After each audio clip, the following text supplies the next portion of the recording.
திருப்பூரில் ரங்கராஜ் பாண்டே, மணிகண்டன், பழனி, எழிலரசி, கபிலா விசாலாட்சி, ஹேமவர்த்தினி, நாராயண கோவிந்தன் பங்கேற்கும் சாணக்கியாவின் சில் பட்டிமன்றம் ஆகஸ்ட் 8 சனி மாலை 6 மணிக்கு. இடம் காயத்ரி மஹால், காங்கேயம் ரோடு, திருப்பூர். அனைவரும் வருக. அனுமதி இலவசம்.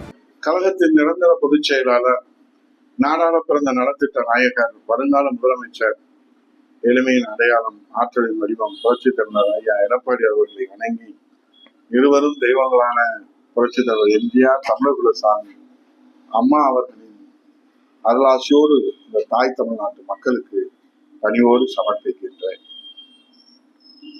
மாண்புமிகு விஜய் அவர்களின் தலைமையிலான தாவேக ஆட்சி பொறுப்பேற்ற நாளிலிருந்து இதுவரை நாகர்கோயில் சிறையில் சபரிவர்மன், புழல் சிறையில பாலாஜி, சென்னையில ஓட்டுநர் வெங்கடேசன் வரிசையில் காவல் மரணத்தில் இப்போது தூத்துக்குடி அருணாச்சலம்.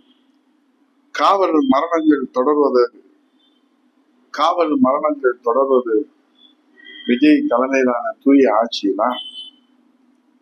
மானாமதுரை அஜித்குமார் சாவுக்கு மானாமதுரை அஜித்குமார் கஸ்டோடியல் டெத் என்று சொல்லக்கூடிய இந்த லாக்அப் டெத்தை எவ்வளவு வீரத்தோடு எதிர்த்தார் நம்ம விஜய்.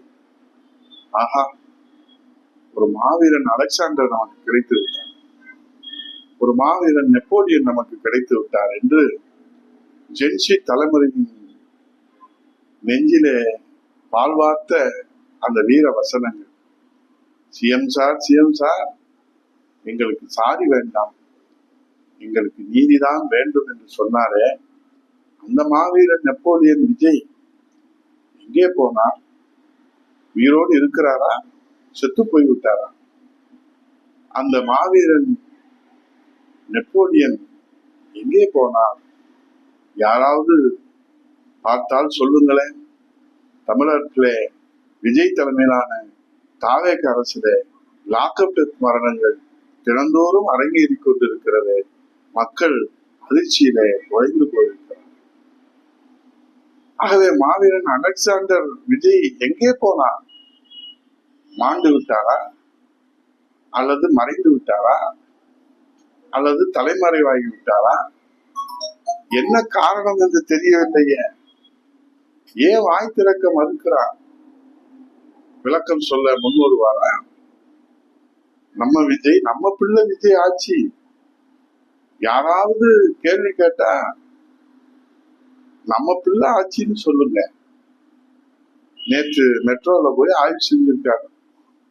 ஒரு தாய் அவர் மடியிலே நெஞ்சிலே அந்த காட்சிகள் எல்லாம் எவ்வளவு மூளை செலவை செய்கிறீர்கள்.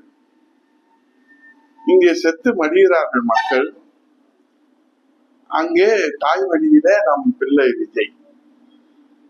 என்ன அழகான அற்புதமான அரங்கேற்றங்கள். ஆகவே மக்களுக்கு ஒண்ணுனா இந்த விஜய் வருவான், கேள்வி கேட்பான்னு சொன்ன அந்த அலெக்சாண்டர் விஜய் எங்கே போனார்? அந்த மாவீரன் நெப்போலியன் விஜய் எங்கே போனார் என்றுதான் காணவில்லை விஜய் என்று தேடிக்கொண்டிருக்கிறார்கள் மக்கள்.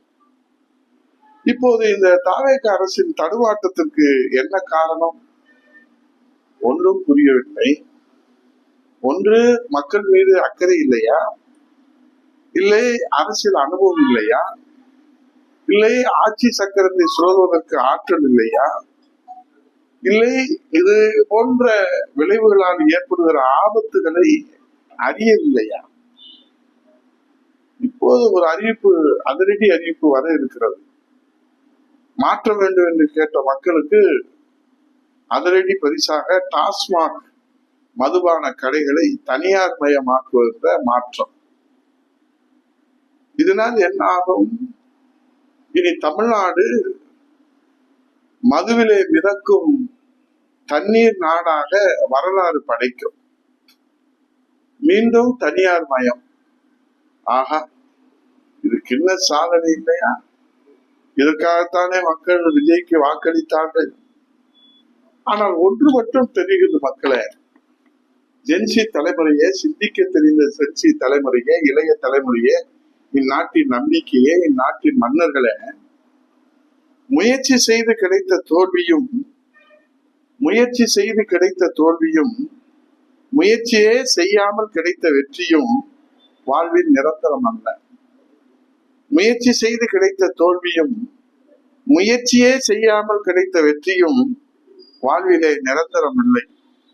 அதுதான் இன்றைக்கு இந்த தமிழ் இனத்திற்காகவும் தமிழ் மண்ணுக்காகவும் எதுவும் செய்யாமல் ஒரு சொப்பு தண்ணீரை கூட ஊற்றாமல் மக்களை ஏமாற்ற மட்டுமே, மக்களை மூளை செலவை செய்து ஏமாற்ற மட்டுமே தெரிந்தவர்களுக்கு ஆட்சி அரியணை என்றால் இது என்ன ஜனநாயகம்?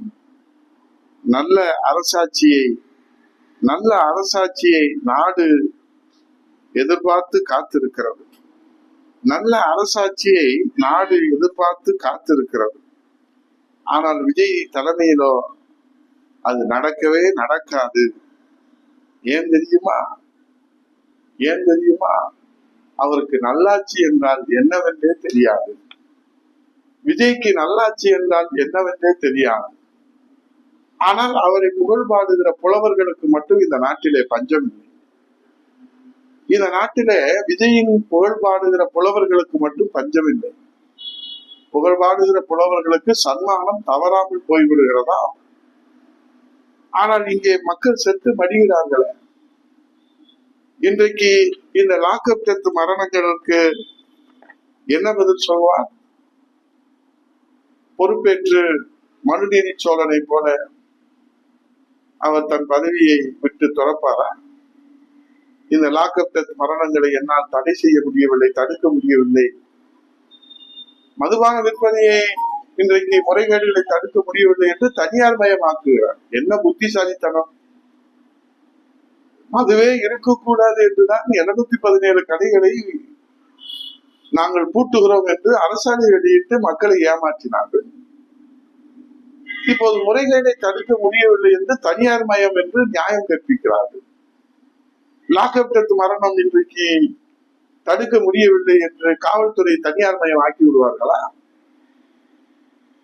இன்றைக்கு அரசு சேவை இன்றைக்கு உலகத்திற்கு எடுத்துக்காட்டாக இருக்கிற புரட்சி தலைவர் எம்ஜிஆர், புரட்சி தலைவி அம்மா, புரட்சி தலைவர் ஐயா எடப்பாடியார் காலத்துல கட்டமைப்பு, கல்விக்கான கட்டமைப்பு 69% இடஒதுக்கீடு, 7.5% உள் இடஒதுக்கீடு, மக்கள் நல்வாழ்வுத்துறையில கட்டமைப்பு, இவையெல்லாம் சேவை மனப்பான்மையோடு இன்றைக்கு போக்குவரத்து துறையிலான கட்டமைப்புகளை எல்லாம் ஏறத்தாழ 54 ஆண்டுகளுக்கு மேலே அந்த கட்டமைப்பை ரத்தம் சிந்தி, வேர்வை சிந்தி, உழைத்து, தங்களை அர்ப்பணித்து, தியாகம் செய்துதான் இந்த கட்டமைப்பை உருவாக்கி இருக்கிறார். அரசு ஆஸ்பத்திரியில அங்கே அவர்கள் முறைகேடுகளை தடுக்க முடியவில்லை என்றால் தனியார் மயம் ஆக்கி விடுவார்களா? போக்குவரத்து துறையில முறைகேடுகளை தடுக்க முடியவில்லை என்று சொன்னால் போக்குவரத்து துறை தனியார் மயம் ஆக்கி விடுவார்களா? கல்வித்துறை முழுவதும் தனியார் மயமைக்கு தாரை வார்த்து விடுவார்களா? எங்கே போகிறது தமிழகம்? ஆகவே தாவேக அரசின் தடுமாற்றத்தை பார்க்கிற போது இந்த அரசு இன்னும் எத்தனை நாளைக்கு என்பதுதான் இந்த மக்களிடத்தில் எழுந்திருக்கிற கேள்வி என்று சொல்லி,